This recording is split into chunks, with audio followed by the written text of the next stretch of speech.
Bună, dragii mei! Bine ați venit, bine ați revenit la citirea pentru energia momentului prezent. Eu sunt Meme și, ca de obicei, vă reamintesc cât de minunați sunteți. Să vedem așadar cu ce ne surprinde această săptămână. Vedem pentru următoarele 7 zile sau pentru fix momentul în care vă uitați voi la acest clip. Citirea se poate întinde atâta timp cât aveți voi nevoie. Piesă generală, luați de aici fix cât vă trebuie și ce vă trebuie și folosiți-vă evident discernământul. Sper că sunteți bine sănătoși, mi-a fost dor de voi, dar în egală măsură m-am și relaxat alături de cei dragi mie. A fost o vacanță frumoasă, scurtă, dar frumoasă și mă bucur că suntem bine. M-am întors cu energie bună.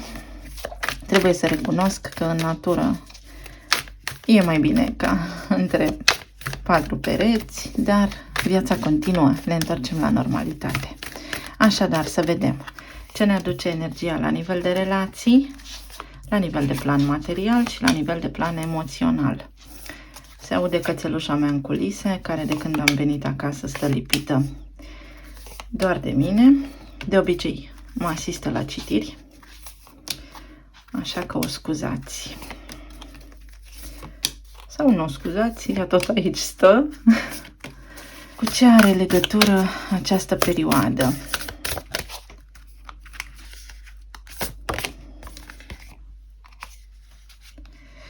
Să stratezi corpul bine, exerciții fizice, meditație și masaj, să vă relaxați un pic.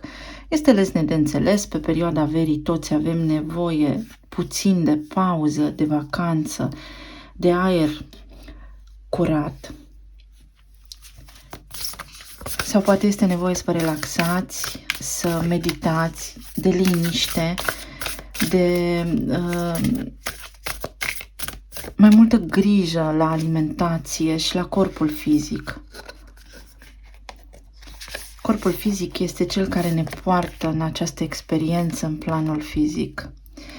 Să ne upgradăm skill-urile, să ne îmbunătățim skill-urile, să învățăm. Și aici avem muncă, carieră și răscruce de drumuri.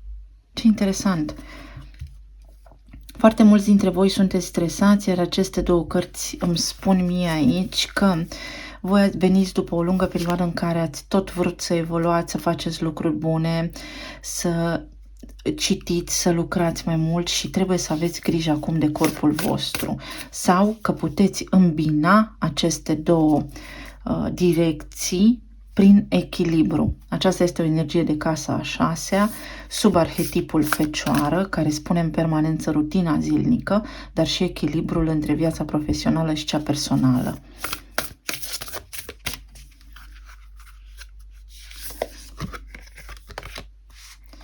Ce carte frumoasă! Și ghizii noștri spirituali, revelație, ghidare și sens.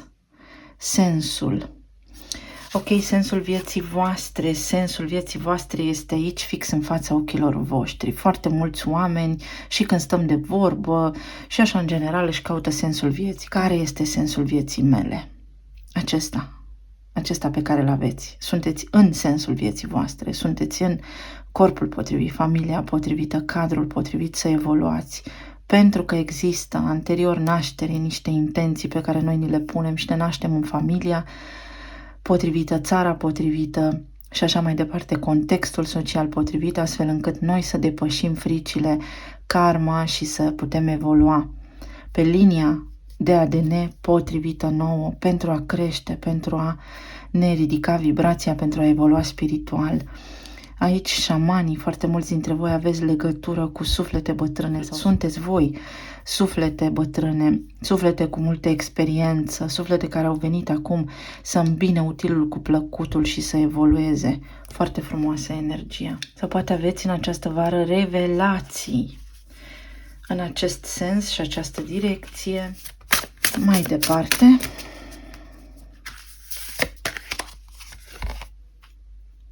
concentrare, numărul 40, pe stăpânirea emoțiilor, pe găsirea armoniei, pe punctul de mijloc, da, pe numitorul comun, în relații, la serviciu, în planul material, în planul emoțional cu familia și așa mai departe. Și speranța despre care am tot vorbit și îndrăgostiții. Revenirea cuiva, văd curcubeul, îmi doresc ca lucrurile să fie ok în viața mea, doresc să mă mut din țară, trebuie să iau o decizie pentru unii dintre voi sau trebuie să iau o decizie în legătură cu sănătatea mea, cu familia mea, cu locul meu de muncă sau cu următorul nivel de învățământ pe care vreau să-l fac sau cu următorul nivel profesional la care vreau să ajung sau cu următorul nivel spiritual la care vreau să ajung. La nivel de relații, ce frumos, regele și regina de bâte. Regele, regina de bâte, pajul de cupe, 8 de monede și 9 de monede. Foarte mulți dintre voi, iată, în această săptămână, să spunem, sau când urmăriți voi citirea aceasta, vă gândiți la un suflet pereche pentru care aveți sentimente. Unii dintre voi s-ar putea să doriți să lucrați la aspectul vostru fizic sau să fiți bine pentru ca sufletul vostru pereche sau persoana aceasta să vă vadă bine. Să o luăm așa. Pentru cei care sunteți singuri, debordați în acest moment de energie sau aveți tot ceea ce vă trebuie pentru a întâlni pe cineva. Este nevoie să treceți de la această perioadă de izolare și de singurătate la aceea prin care să vă simțiți încrezători, creativi, intuitivi și o faceți. Aveți încredere foarte mare în propriile voastre plăceri și puteri și mai mult decât atât, văd și simt aici oameni și persoane care debordează de energie, debordează de încredere, sunt conștienți de propria sa valoare și acest lucru emit către exterior, astfel încât puteți atrage aici partenerul potrivit vouă. Pentru cei care sunteți căsătoriți acum, și voi și partenerul vostru ați traversat o perioadă în care ați lucrat foarte mult și acum este momentul în care să vă conectați, să vă reconectați unul cu celălalt, să lucrați la relația voastră, trebuie îmbunătățită relația voastră la nivel de afirmații de iubire, de stare de bine, de declarații, de vorbă bună, comunicarea trebuie îndulcită, pentru că voi și partenerul vostru comunicați foarte mult intuitiv, vă bazați foarte mult unii dintre voi, unii pe ceilalți, dar trebuie să și verbalizați. Este de foarte multe ori indicat să spunem omului de lângă noi mulțumesc sau știu tot ce faci pentru mine. Pentru alții dintre voi văd că sunteți cu spatele la partenerul vostru pentru că aveți o altă preocupare sau partenerul vostru, deși sunteți într-o relație de lungă durată stabilă, este cu spatele la voi, iar voi neștiind acest lucru, aveți în cap așa destul de multe frământări, dar în egală măsură partenerul vostru lucrează la ceva anume. Pentru cei care sunteți separați acum, omul la care vă gândiți voi are aceleași sentimente pentru voi și voi doi sunteți aliniați, însă are și această dorință de a face ceva pe cont propriu. Lucrează la ceva, este concentrat pe ceva, omul la care vă gândiți voi este strict dedicat în acest moment către carieră sau este dedicat pe carieră, pe a face ceva, iar foarte mulți dintre ei vor începe să lucreze la relația voastră pas cu pas, emite de la distanță, voi și ei emiteți amândoi de la distanță o vibrație a iubirii, a îndrăgostirii, a sentimentelor. 9 de monede spune sunt bine cu mine însă, mi-am foarte mare încredere în mine. Fie voi emiteți de la distanță această încredere, fie partenerul vostru emite și voi simțiți. Ideea este că vă aliniați aici în vibrație și în energie. 8 de monede. Pentru unii dintre voi, cei care sunteți separați, omul la care vă gândiți voi se teme că voi lucrați la imaginea voastră, că sunteți bine sau nu știe ce se întâmplă cu voi pentru că vă vede că sunteți bine și că aveți încredere în voi, vă vede foarte atrăgător și atunci cumva voi fiind separați acum începe și se plantează așa din subconștient în sufletul lor sămânța aceea de îndoială și de atracție și de iubire. Se nasc sentimente de iubire aici, se reaprinde această flacără. Pentru cei care sunteți singuri, ieșiți din ciclul acesta al singurătății, ați ajuns într-un punct în care v-ați lămurit și aveți acum clar în minte ce aveți de făcut. Primiți de sus niște indicații, primiți niște semne, vedeți niște sincronicități prin oamenii din jurul vostru, prin locul vostru de muncă sau prin rutina voastră de zi cu zi și veți fi purtați așa către un om cu care să rezonați în totalitate. Pentru cei care sunteți căsătoriți, 6 de spade, după cum spuneam, pentru voi aici discuțiile și comunicarea a fost cea anevoioasă, dar asul de spade pe care îl ține acest personaj aici, vedeți în mână, cu pajul de cupe, înseamnă începem să ne înțelegem din ce în ce mai bine. Este o perioadă foarte ușoară și lejeră între noi, în care parcă așa plutim și lucrurile merg bine, avem ce ne trebuie.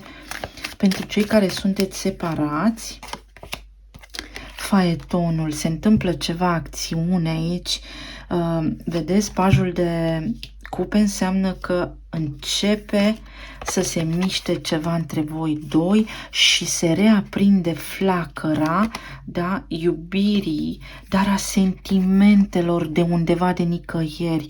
Și dacă sunteți separați, voi sunteți mai încrezători, mai fluizi. Oamenii la care vă gândiți voi acum se hotărăsc, iau o hotărâre în ceea ce vă privește. Se aprinde în sufletul lor această emoție și dorință de a aparține și ca voi doi să fiți împreună. Voi și cei care vă sunt în minte acum. Despre ce vorbește pajul de cupe aici? Despre 7 de bâte, despre forță. Forță, iubirea dintre voi crește. Este o forță, da, a ghizilor voștri, a divinității care lucrează aici și vă duce pe amândoi către centru, către a sta față în față, dar este important și foarte important, vedeți cum este aici, să vă stăpâniți emoțiile. 1, magicianul și voi și ei vă doriți. 2, înalta preoteasă, ați analizat, nu știți despre ce este vorba. 3, împărăteasa, manifestați, dorința voastră poate deveni realitate, dar trebuie să fiți stăpân pe propriile voastre emoții și aici am împăratul, 40 și nebunul. Apropierea dintre voi, pentru că iubirea există pentru foarte mulți dintre voi aici, este posibilă, da, cu nebunul aici, prin încredere și prin stăpânirea propriilor emoții. Iar 7 de bâte vorbește despre capacitatea de a vă stăpâni emoțiile.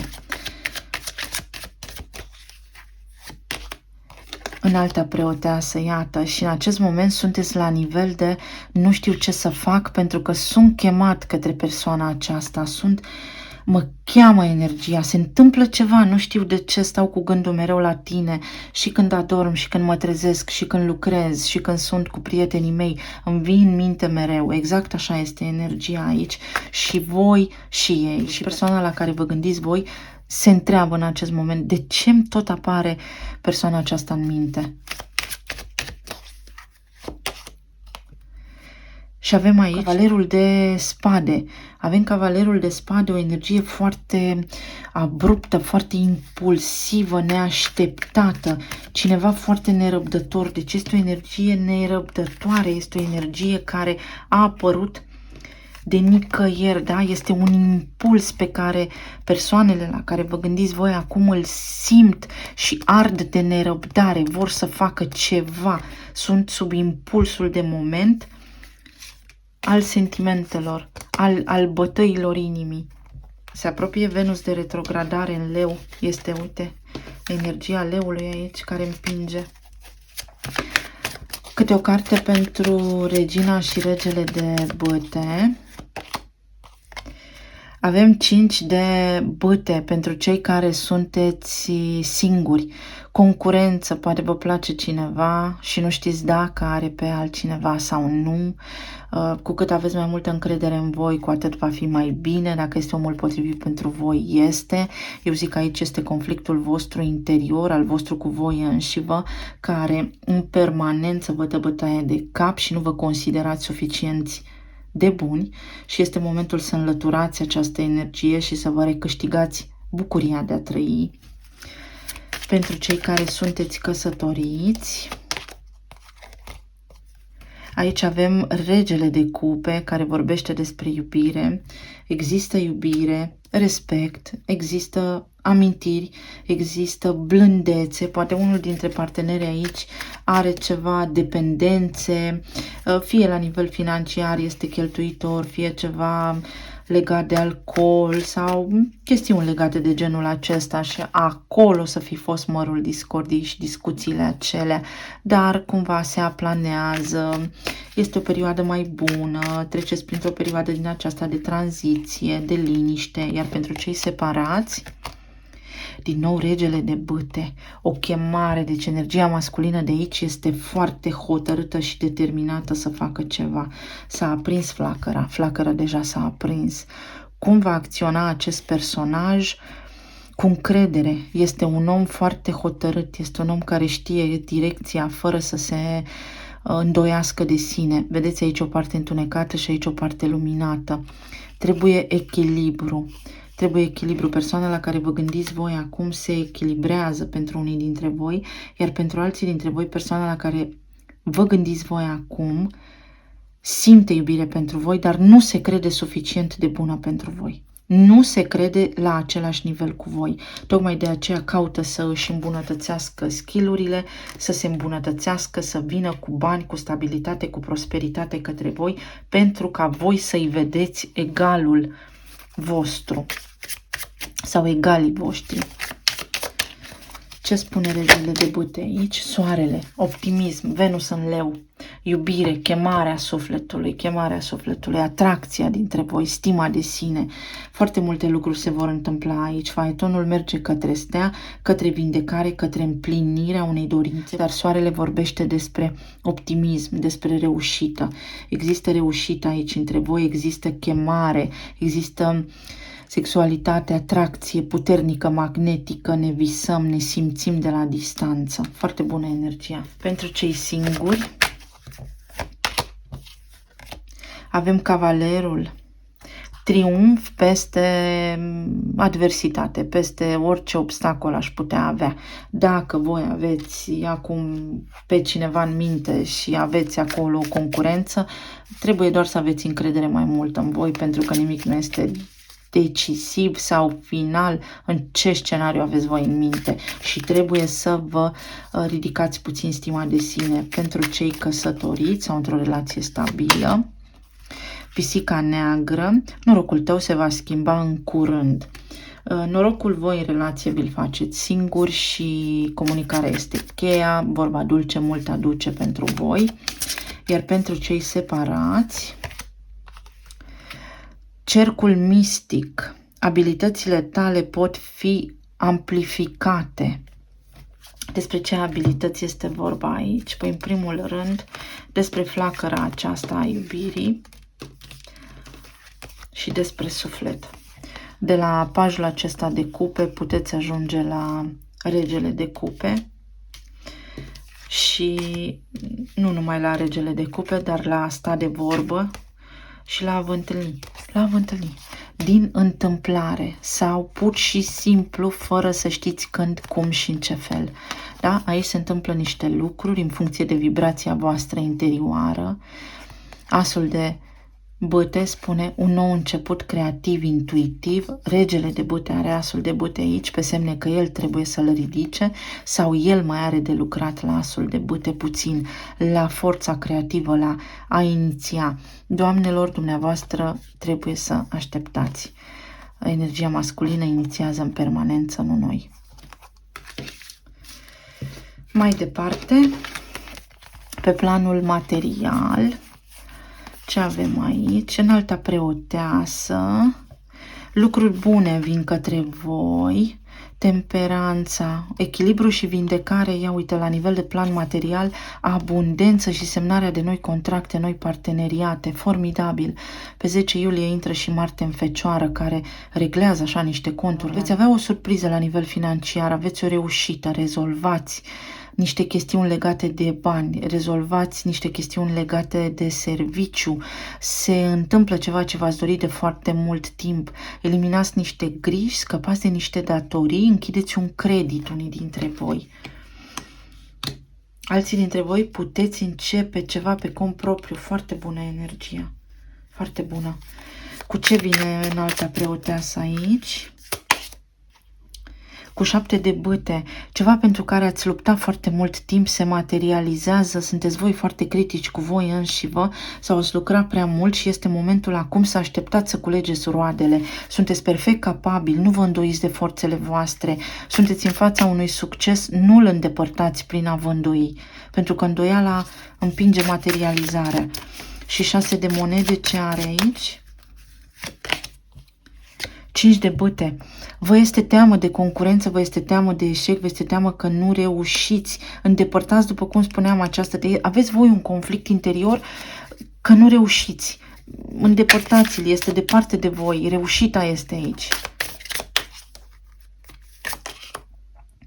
4 de spade, liniștiți-vă mintea și lăsați materializarea să se întâmple, da? Pentru 6 de monede, primiți banii, reglați aceste conturi despre care voi aveți acum acest conflict interior sau această ceartă sau este un conflict aici cu banii, o discuție cu cineva pentru care a trebuit să vă apărați, dar acest conflict se aplanează, fie că este vorba despre serviciu, fie că aveți voi, nu știu, construiți o casă și tot aveți acolo cheltuieli, se liniștește toată această provocare. Ajungeți la abundență, regina de monede are totul sub control, este o persoană abundentă, capabilă, aveți 2 de cupe, sunt lucrurile aici în parteneriate egale, pentru unii dintre voi s-ar putea să vă găsiți partenerul la locul de muncă sau să lucrați cu partenerul vostru. Și acest lucru poate fi să întâlniți pe cineva acolo, dar înalta preotează vă aduce surprize. Nu vă îndoiți de capacitatea voastră de a manifesta. La nivel emoțional avem regele de cupe, după cum spuneam că îl atingeți. Avem înaltul preot care este prezent aici, 2 de monede, regina de spade, 5 de cupe și regele de cupe. Pentru voi, dragii mei, aici este important să vă curățați mintea și percepția și să vedeți exact ce vreți de la viață, pentru că foarte mulți dintre voi vă sabotați stabilitatea și drumul bun pe care îl aveți. Voi aveți aici în față iubirea, dar cumva unii dintre voi vă sabotați prin a contrabalansa așa, prin a vă îndoi de voi lucrurile. Fie aveți o traumă dintr-o relație anterioară și vă este teamă că aceasta prezentă nu va merge, fie aveți o tristețe inexplicabilă în suflet și faceți ce faceți și vă sabotați cumva relația. Regina de spade vorbește aici poate și despre un divorț. La regina de spade și înaltul preot poate vorbi și despre un divorț. Dacă divorțați iubindu-vă, atunci trebuie să comunicați și să clarificați acest lucru. 5 de cupe este o tristețe. Poate foarte mulți dintre voi sunteți acum în această perioadă de analiză. De ce tot sunt trist? De ce tot sunt trist? Unii dintre voi vă întrebați dacă partenerul vă iubește sau nu, sau poate nu sunteți siguri pe voi de iubirea partenerului vostru sau pe iubirea partenerului vostru. Lucrurile aici sunt mai stabile decât par, cel puțin în ochii voștri, indiferent de situațiile pe care le-ați traversa. Unii dintre voi veți primi niște mesaje care vă schimbă complet situația și vă mai stabilizați un pic emoțiile și trăirea. Iar pentru alții dintre voi, dacă ați divorțat, lăsați lucrurile să rămână în trecut, nu vă mai gândiți la aceste aspecte, pentru că toate au un sens. Este un sens în viață în toate și trebuie să privim înainte, nu înapoi. Ce înseamnă 2 de monede aici? 6 de cupe. Sunteți așa necăjiți, mai ales cei separați, pentru revenirea cuiva. Nu vă mai îndoiți și nu mai fiți triști, pentru că nu din tristețe materializați, da? Trebuie să vă aliniați și să vă stăpâniți emoțiile. 5 de cupe. Are regele de cupe, iată, sufăr pentru cineva care mă iubește sau nu mă iubește. V-am spus că există reciprocitate aici, cel puțin acum, în acest moment, s-a întâmplat în viața persoanei la care vă gândiți voi ceva și a început să se gândească dintr-o dată, să se trezească cu voi în minte. Închid ochii și vă văd. Realmente, exact așa este. Închid ochii și vă văd. Și emite. Uitați, emite din suflet, da? Sentimentele cresc. Unde este pajul?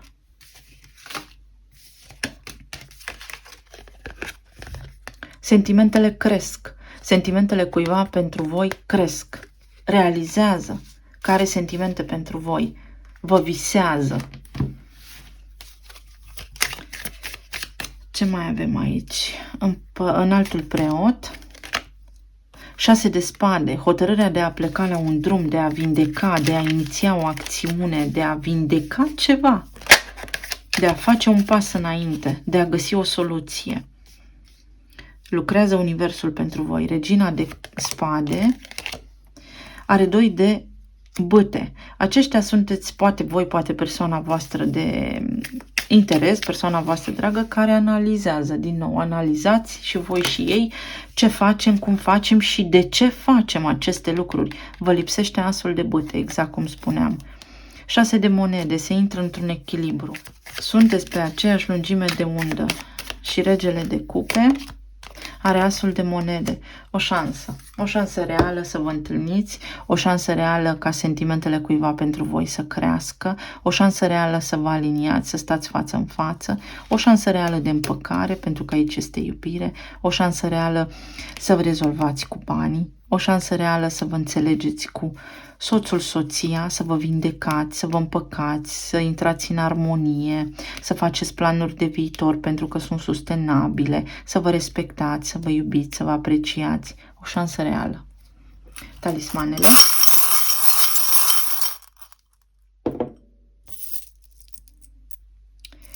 O finalitate și iese soarele. Vedeți? Soarele, optimism. Prin credința cuiva. Unul dintre voi a fost foarte înțelept în povestea asta sau pur și simplu sunteți ghidați de sus. Armonie, urmează o perioadă liniștită, ați traversat o perioadă cu provocări, da, cu tensiune, care se încheie, o surpriză, ceva neașteptat la orizont, niște vești vin către voi, karma, se încheie un efect, un ciclu, se finalizează un ciclu care are rădăcina în începuturile voastre, închideri de ciclu karmic aici, închideri de karmă. Este o perioadă care urmează să fie relaxantă în relație, iată relația, o vacanță sau un drum pe care îl faceți, vă pune față în față cu relația voastră. Avem delfinii, iubirea este reciprocă, e 2 de cupe și fertilă, o undă verde către materializare, iubirea este în suflet acolo. Folosiți-vă intuiția pentru că veți fi ghidați să navigați prin această poveste. Energia masculină aici este cea care face ceva în acest moment. Își recapătă încrederea în sine, în voi, în relația voastră. Deși se simte vulnerabil, va căuta steaua, da? Va căuta steaua și iubirea. Iubirea. O va căuta pe ea. Ce interesant. Ea. Pe tine, tu. Pe tine. Da. Da. Tu, da. Tu. Pe tine te iubesc. Pe tine te vreau. Tu ești iubirea mea. Tu ești un săgetător, o concluzie. Săgetătorul vede imaginea de ansamblu. Vă spun, cineva visează, se trezește așa dintr-o dată la o idee că voi sunteți cei care. Și acolo urmează ce vă vor spune. Încheiați niște datorii, finalizați niște datorii, vă relocați sau niște datorii care au legătură cu taxele și impozitele impuse de Uniunea Europeană sau ceva chestiuni legale aici, aveți o reușită, poate aveți legătură cu avocați, cu juriști, odată. Cineva vă propune o întâlnire, un date, vă invită în oraș. Iată, cu trandafirul, vă invită în oraș sau într-o vacanță, într-un concediu, la un drum, într-o deplasare. Dau o floare, iată, primiți o floare, cui ție, sufletul tău. Mă gândesc la sufletul tău, mi-a venit în minte ochii tăi, ochii pentru foarte mulți dintre voi sunt importanți. V-am spus, unii dintre voi aveți o reușită financiară, trebuie să reglați niște conturi, niște contracte, un credit, ceva de genul acesta. Emoțiile sunt la cote înalte când cineva vă spune te iubesc. Am talismanul iubirii aici, te iubesc. Emoții, lacrimi de bucurie. Este necesar să mâncați alimente care să vă și hidrateze și să vă și ajute la nivel de fibră, să vă curățați colonul. Te aud. Vorbiți, dragii mei, vorbiți fie voi așa când sunteți singuri cu oamenii pe care îi iubiți, fie vorbiți atunci când vreți să manifestați ceva, fie vorbiți-le în somn dacă sunteți certați, când dorm. Acolo iertare, ce aveți voi de spus, pentru că sunteți auziți, iar alții dintre ei vă aud. Cum? Telepatic. Vorbiți cu ei. Pe alții dintre voi vă îndeamnă energia să mergeți către un nou început, chiar dacă vă simțiți vulnerabil, să faceți un pas, ce pas aveți voi de făcut acolo. Aveți aici un final, un vest, o graniță la propriu, o vamă. Știu ce vamă faceți voi, ce graniță. Trimiteți niște colete sau trimiteți un pachet către cineva. Aici trebuie schimbată vibrația. Când ești vulnerabil, permiți energiei să se manifeste. Energia masculină se va simți vulnerabilă, dar e de bine, domnilor. E foarte bine. Aveți protecție de la ghizii voștri, o surpriză, v-am spus, un șoc emoțional, ceva nemai văzut, nemai întâlnit, mesaje, veți comunica sau ghizii voștri spirituali comunică cu voi prin sincronicități, prin semne, prin ore, 22, 22, 13 și 13, 12, 34, 11 și 11, 10 și 10, numere de la mașină. Ce vedeți pe jos, ce vedeți scris pe magazine, bannere, chestii de genul acesta și veți ști ce aveți de făcut. Alții dintre voi, v-am spus, aveți nevoie de o perioadă de detoxifiere. Trebuie să detoxifiați organismul. Sunt multe metale grele în corp. O detoxifiere este bună aici. Mâncați pepene, piersici, alimente care curăță. Alții dintre voi aveți legătură cu țările arabe sau primiți o ofertă de muncă din străinătate, care este foarte benefică, sau se întâmplă ceva, o schimbare acolo. Un bunic, aveți legătură cu un bunic, sau poate, domnilor, aflați că sunteți bunici. Și cam atât pentru astăzi. Vă urez tuturor să aveți o perioadă minunată, să fiți sănătoși, zile bune însorite, cu multă iubire și sănătate. Să ne reauzim cu bine și data viitoare. Pa, pa!